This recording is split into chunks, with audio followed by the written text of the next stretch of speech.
I should have known something was wrong as soon as I saw the porch light flicker. Not turned off, not completely, just a vague, trembling light, like a nervous heartbeat.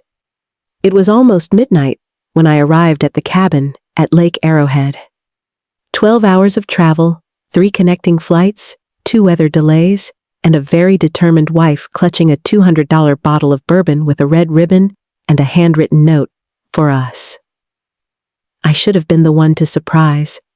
David hadn't seen me in 2 weeks, and I imagined his smile when he opened the door and saw me standing there in his favorite navy dress, slightly wrinkled from travel, but still elegant. I even wore the perfume he said reminded him of Paris, even though we had never been there. The fresh air smelled of pine and damp earth. My heels crunched on the gravel as I approached the cabin door, my heart pounding. This weekend was our 2-year anniversary, and even though he said the men-only cabin trip was a tradition, I knew he would be delighted. Bourbon is his favorite. I even remember the cigars he liked neatly tucked away in the side pocket of my handbag. I raised my hand to knock on the door. Then I heard his voice. Muffled, but clear enough through the cracked window just to the left of the porch. If she disappears, that insurance money can erase my debt. I froze. For a moment, I thought I heard wrong. Maybe it was a joke. Guys say things. Stupid, stupid things. But then another voice rang out, one of his friends, maybe Dean or Kyle, followed by a low chuckle. Or finally date her sister without feeling guilty. Laughter. My fingers tightened around the bottle. The red ribbon slid, gently loosening, as if I was clutching everything I thought was real. My name is on that insurance policy. $2 million, signed a year ago. He told me it was to protect our future. I should have left, pushed back, scream. But I didn't do that. Instead, I tiptoed down the steps, my heels now silent on the cold wooden floor. I gently placed the bottle of bourbon on the porch post, tore off the tag with my name on it, and turned away without looking back. David didn't see me that night. So are his friends. But by the time they poured the second drink, I had booked a one-way ticket out of California. It wasn't panic that motivated me. It's something colder, sharper, clear. The man I married planned my death, and I won't let him get away with it, not without a fight. The drive back down the mountain was quiet, the winding roads lit only by the pale light of my headlamp. Every turn felt like shedding another illusion, our romantic dates, our shared bank account, the way he touched my back when introducing me at parties as if I were a prized possession. Suddenly, everything smelled of calculation. I stopped at a diner just off I-10 before sunrise. It's a place where no one asks questions. I sat in a booth with peeling red vinyl chairs and watched my reflection in the window. I didn't recognize the woman looking back. Lipstick smudged eyes, sunken hands, still shaking. The waiter poured me coffee and asked if I wanted eggs.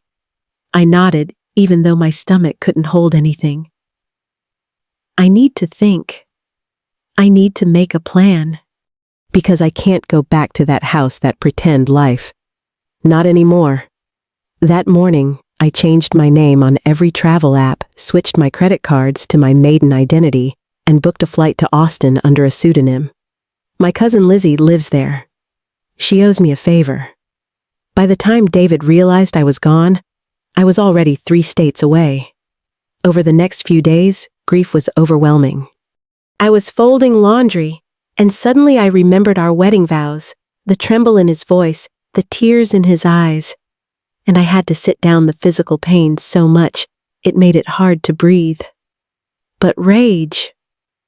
The rage doesn't leave. It pulsed under my skin like static electricity. What kind of man jokes about killing his wife for insurance money? What man would say that so calmly, without fear of being overheard, unless he's not joking? Unless the trip, the glass of bourbon, the way he encouraged me to hike the cliff trail last summer, despite my fear of heights, unless all of that was part of the plan. I spent the day in Lizzie's living room going through every document I could remember. Insurance policy, bank statements, real estate documents. Gradually, a pattern emerged, a pattern of manipulation. David began consolidating our assets in his name a month ago. He rerouted the mail. Suggest updating your will. Say it's adult. He wasn't just thinking about killing me. He has begun to lay the foundation. That night, I stared at the ceiling fan spinning above Lizzie's bed and whispered, "You picked the wrong girl, David.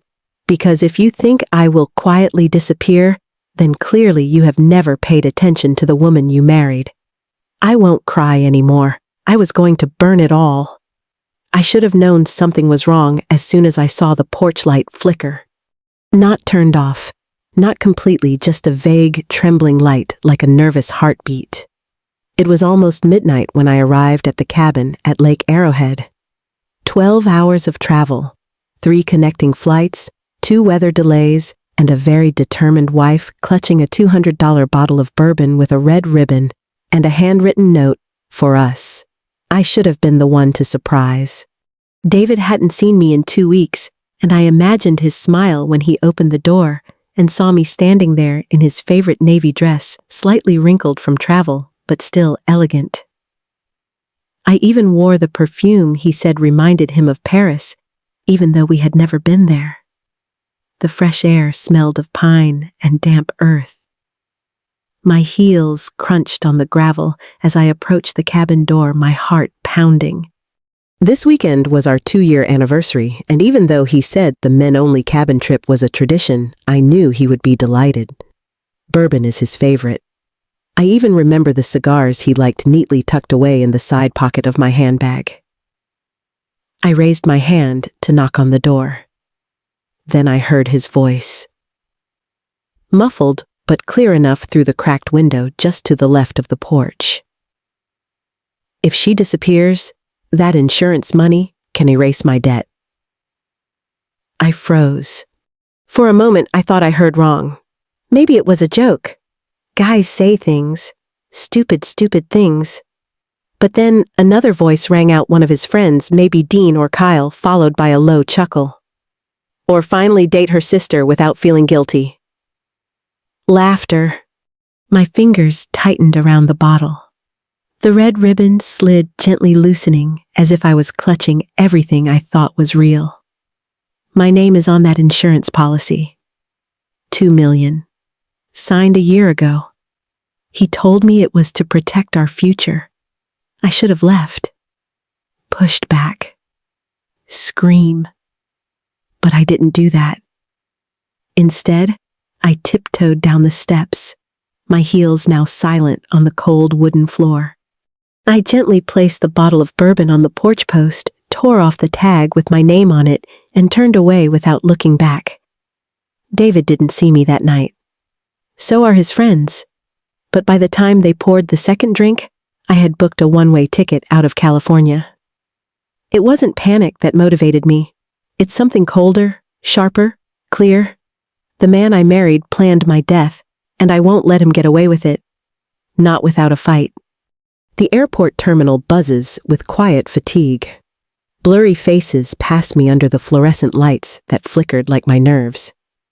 I was at LAX at 5:45 a.m., having driven in the dark for hours with nothing but headlights and the betrayal of my companions. The bourbon stays, but the rage doesn't. That I carry in my chest like a second heartbeat. I stood in line with a backpack I hadn't touched since college, now hastily packed a few basics, hoodie, jeans, passport, portable charger. No makeup, no jewelry, not even a wedding ring. I dropped it in a gas station restroom somewhere around Riverside and tossed it in the trash like the promise it once represented. Next, the ticket agent said. I stepped forward. "One way," I said. "The earliest international flight you have? It doesn't matter where you go." The representative blinked. "Are you sure?" I nodded, my eyes glazed over. Correct. Costa Rica, San Jose. Leave in 4 hours. Strong. Perfect. I paid in cash. Used my maiden name. For the next 3 hours, I sat by gate 34B staring out at the runway with a stillness that surprised even me. Occasionally, I check my phone hoping David will call or text asking why I haven't come home yet, why I missed our anniversary dinner. Nothing. Of course it's nothing. Perhaps he was still sleeping, snoring from the whiskey and the weight of the darkness within him, unaware that the woman he called sweet but boring had overheard his death wish. My stomach turned. I thought of Amelia, my sister with a brighter smile and sharper instincts. She always said that David scared her, that he asked too many questions about our family's trust. I brushed it off, saying he was just curious, that he wanted to understand what it meant to marry a heritage like ours. But now, I see it. It's all the same. By the time they called me to board the plane, I was paralyzed. I didn't cry on the plane. I didn't eat. I looked out the window as California disappeared behind me and the clouds swallowed the horizon. Transit in Mexico City is grayed out. I bought a burner phone, use it to send a message to my assistant Megan. Emergency. Take personal leave. Cover my schedule. Don't give details to anyone. I'll be in touch when it's safe. I then destroyed the SIM card. When I arrived in Costa Rica, the heat hit me like a second slap from David. It was wet alive, nothing like the icy nature of that cabin. I found a small coastal town called Puerto Viejo, booked a room at a small rundown hotel with peeling turquoise paint and a handwritten sign that read, Casa Tranquila. The owner is an older woman named Inez, who doesn't ask questions. She handed me a real key metal, not plastic, and said in soft Spanish, Aquí estás segura. You are safe here. I nodded, swallowing the lump in my throat. Safe. God, I didn't even realize how insecure I was. The room is very small. There was only a bed, a fan, and a cracked mirror. But it's mine. I lay there for hours listening to the ocean outside my window, the waves crashing rhythmically and angrily as my own heart was still learning to beat without fear. That night, I didn't sleep. I opened my laptop, logged into our joint bank account, and froze. 0 balance. Every dollar was transferred 2 days ago, to an account I don't recognize. I tested my faith, intact. Thank God. My father built it iron walls that even David could not penetrate. But everything else gone. He didn't just intend to kill me. He started erasing me. My hands clenched tightly, my nails digging into my palms. He wants a ghost. Instead, he created a fire. And I'm just getting started. It started with a whisper. A name was mentioned in the dream, Amelia, my younger sister. She didn't call, haven't texted yet. And maybe that should have comforted me. Maybe it meant she didn't know what David had said about her. About wanting her. About me disappearing so you could be with her without feeling guilty. But I know Amelia. We shared more than one bloodline. We shared secrets. She will notice my silence. That afternoon, I walked down Ocean Avenue to a small bakery and used their Wi-Fi. I created a new untrackable email and wrote a line. Amelia, if you believe in your heart that something is wrong, you are right. Don't trust anyone. Wait for me. I didn't sign it. I don't have to. I hit send and deleted the account. The next morning, Jason called back. Last night, he transferred $80,000 from his investment trust to a Shell LLC. That same day, he attempted to report him missing. Does he know I'm alive? No, but he suspects you ran away. He painted it as a breakdown. I laugh, sour and bitter. Favorable. Jason stopped. He gave an interview to a local newspaper. He said he was heartbroken, that you were struggling with mental health issues. It was all for show. He's trying to build his story, I said. Make it believable when my body appears. There was silence. Jason didn't argue. I want you to freeze everything, I said finally. Every joint asset. Pull the plug on every account you can reach. Don't leave him with nothing but excuses. Finished. Now it's not just about revenge. It's about getting rid of the power he thought he had. About getting back what he stole. That weekend I rented a car under an assumed name and drove 4 hours south to San Luis Obispo, a small coastal city. Silent. Cleaning. The kind of place where no one looks for ghosts. I checked into a hotel under the name Catherine Ellis and made 2 phone calls. First, to a retired private investigator named Sam Bell, who owed my father a favor. You want me to follow your husband. I want you to watch everyone he talks to. And I want you to look closely at Amelia. I need to know if she's involved. There was a pause. You think your sister betrayed you? I think I can't make a mistake.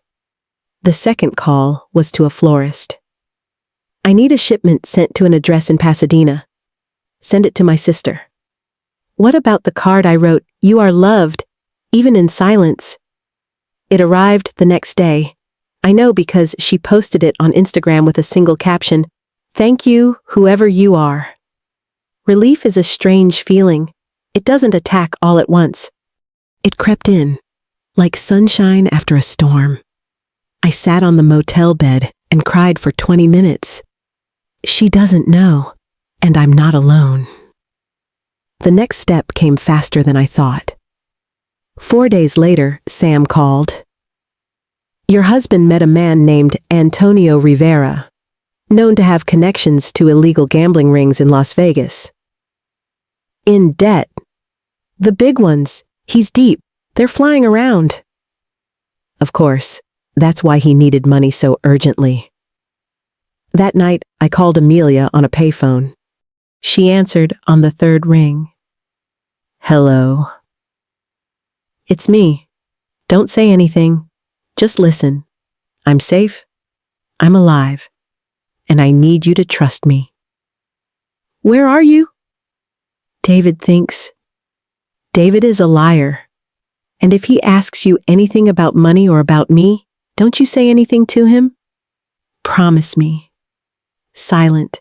Then, I promise. I'll be in touch soon. I love you. I hung up the phone before I could cry again. Sam was right. The game has changed, and it's time for me to start playing to win. It was Tuesday when the first envelope arrived. Brown, unmarked except for a return address somewhere in Queens. No name, no company. Just a series of numbers that looks like an old apartment building. Inside, 3 printed pages. Copy of emails between David and a woman named Valerie. Hotel bill. A photo grainy but unmistakable. David, in a hotel bar. His hand rested on the back of a woman's chair. Lips closed. Whisper. It wasn't the fraud that shocked me. It's a date.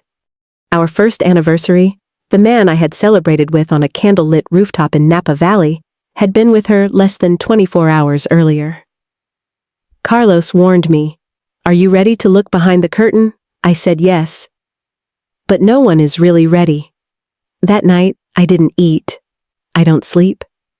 I opened a bottle of red and sat on the edge of the hotel bed, rereading emails as if they might change. They didn't. They stayed terrible. Graphics. Strategy. He didn't just cheat. He promised her many things. Soon, one email read, "She's fragile. It won't take long." I stared at that line until the letters blurred, until the knuckles around the base of my wineglass turned white. Fragile? I'm not fragile. The next morning, I sent Carlos a list of every document David had asked me to sign over the past year. Each investment transfer.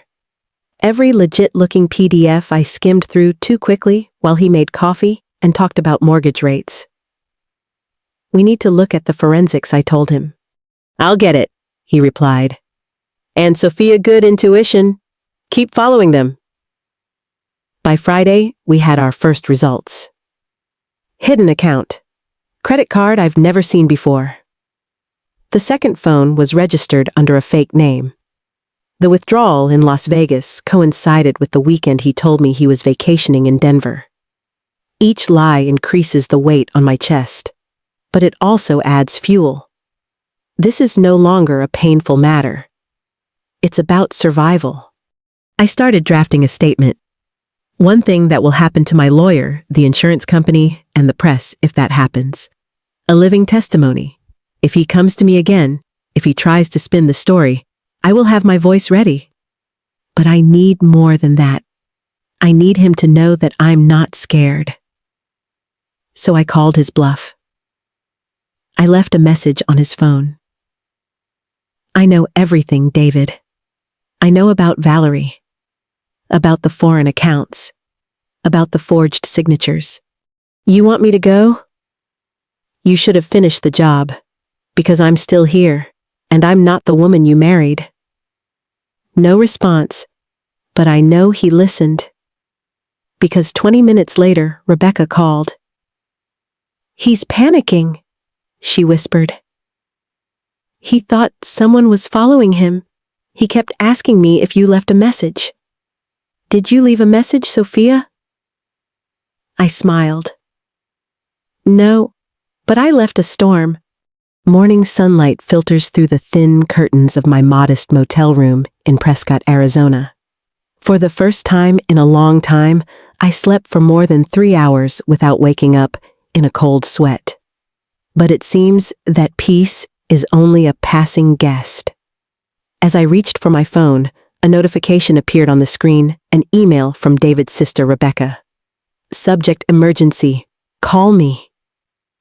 I stared at it for a few minutes before reaching to open it. Sophia, I know everything. Please, we need to talk. I'm not safe either. Please. It was simply signed with her name and a phone number I didn't recognize. I always thought if the truth came out there would be a fuss. Explosives. But the biggest cracks start as hairline cracks. Cracks that you barely see until the whole thing falls apart. Prescott is a quiet escape far enough from Los Angeles to feel like another world. Small towns always comfort me. Places with just one decent coffee shop where locals nod at you as if they've known you for years. Here, no one asks questions. I checked into the Whispering Pines Inn under the name Claire Whitmore. Even my reflection now looks strange. Short brown hair, dark glasses, and the calmness I'm faking every minute. Rebecca's email was the first crack. I was so sure she would protect David, that she, like everyone else in his orbit, would see me as an unstable wife. Her reaching out means something bigger is unraveling. I called her back using the phone I bought in Albuquerque. Rebecca? She sounded like she was having trouble breathing. Oh my God, Sophia, is it really you? Are you okay? Where are you? Somewhere safe. That's all you need to know. What's going on? He's losing his temper, David. He's panicking. There are men showing up in the house asking about money, threatening him. And now, he's asking about you. Not like before. Like he thinks you're alive. He thinks you're watching. My heart rate is faster. How? She hesitated. I may have said something, not directly, it's just, I mentioned you in the present tense. He got it. Rising action escalation. I leaned against the wall, my fingers curled into my phone. Rebecca, if you want to stay safe, you have to stop talking to him about me. You don't understand. He's crazy. He's been drinking all the time. He said he knew you were planning something. He kept mumbling about cutting you off before it's too late. He's talking about going to Mexico. That bastard was planning to run away. What about debt collectors, I asked. They came to my house last night. Banged on the door until the neighbors threatened to call the police. One of them said they would take profit if David didn't deliver by the end of the week. That was my introduction. I had to act before he disappeared into some seaside villa at the cost of my blood. Rebecca, I need you to listen to me very carefully. Do you still have access to his email or account? Can you get anything? A pause. He usually leaves his laptop open. I know the password. It's still his dog's name, all lowercase. Of course it is. Arrogant men rarely update their passwords. I need you inside. Download anything suspicious. Bank records, emails, documents. Don't confront him. Don't even let him know you looked. Sophia, if he finds out, he won't. Be careful. I'll send you an encrypted link. Use a public Wi-Fi network, not your home. We hung up. My hands trembled as I opened the secure file-sharing service that Carlos, my father's old investigator, had shown me. Within hours, the first files from Rebecca started arriving: PDFs of bank statements, emails with unfamiliar names, evidence of money being transferred to a second offshore account. Then the real bombshell came. A message was forwarded from David's email inbox to a contact named Sutton. The subject line is chilling. Clear escape plan, urgent. The message read, needs cleaning. She might be alive. She's too smart. If she talks, I'll be dead. Deliver the rest by Friday. I stared at the screen, a lump in my throat. He hired someone. Maybe after the cabin, maybe still now. He wasn't just talking about getting rid of me. He actively tried. I slowly closed my laptop, breathing heavily. I'm done waiting. Done hiding. He tried to erase me. Erase my voice, my life. But he didn't know what I found in my disappearance, my backbone, my sanity, my struggle. If David wanted war, he could just declare it. And this time, I'm not playing defense. I returned to Los Angeles on a quiet Thursday night, nearly 4 weeks since I disappeared. I didn't warn anyone. No family, no friends, not even Amelia. I don't want to care, wonder, or sympathize. I want answers. I want justice. And I wanted David to feel what it was like to lose control of the story. From the airport, I didn't go home. Instead, I checked into a hotel near the city center. Minimalist, discreet, and anonymous, where people don't ask for ID as long as you pay in cash and keep it to yourself. I need time to breathe, to think. But mostly, I need to plan. I opened my laptop and pulled out the folder I had created during my weeks in hiding. It's now massive, organized into subfolders labeled Insurance Fraud, Financial Scams, Fraud, and Risks. Carlos, the private investigator my father used to solve the company's cases, had outdone himself. Every receipt, every money transfer, every forged signature. The evidence shows that David built a marriage based on lies and set those lies up to bury me. I watched it all again that night, not because I needed to. I had memorized every detail. But because reading it reminded me of what was at stake. He wasn't just trying to steal my money. He tried to erase me. The next morning, I put on plain black pants, a soft gray sweater, and a loose bun. Minimal makeup. No jewelry. I don't want a wife, Sophia. I need strategist Sophia. The woman once negotiated 7-figure deals for a non-profit organization. The woman David pretended did not exist. My first stop was the lawyer's office. We hadn't seen each other since before the wedding, but Jane Lee hadn't changed. Sharp eyes, calm voice, no tolerance for nonsense. I thought you were in the Caymans by now, under an alias, she said as I entered. I smiled and handed her a thick file of documents. Not yet. I'm here for the long game. She raised her eyebrows and opened the file. 5 minutes later, she stopped laughing. 10 minutes later, she looked up. How far do you want to go with this? Do it by all means. But cleanly. No courtroom drama. No tabloids. I want him to lose everything quietly, completely, and without warning. Jane leaned back. Then we filed the papers. emergency divorce asset freeze and restraining order. Based on this, we had enough. By the end of the day, we had everything ready.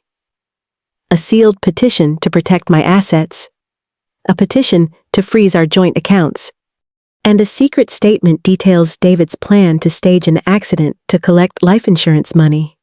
It's all legally tight, it's all secret, but pièce de résistance, a pre-recorded video of me time-stamped and notarized, said that if anything happened to me in the next 6 months, David Reynolds would be the first to be investigated.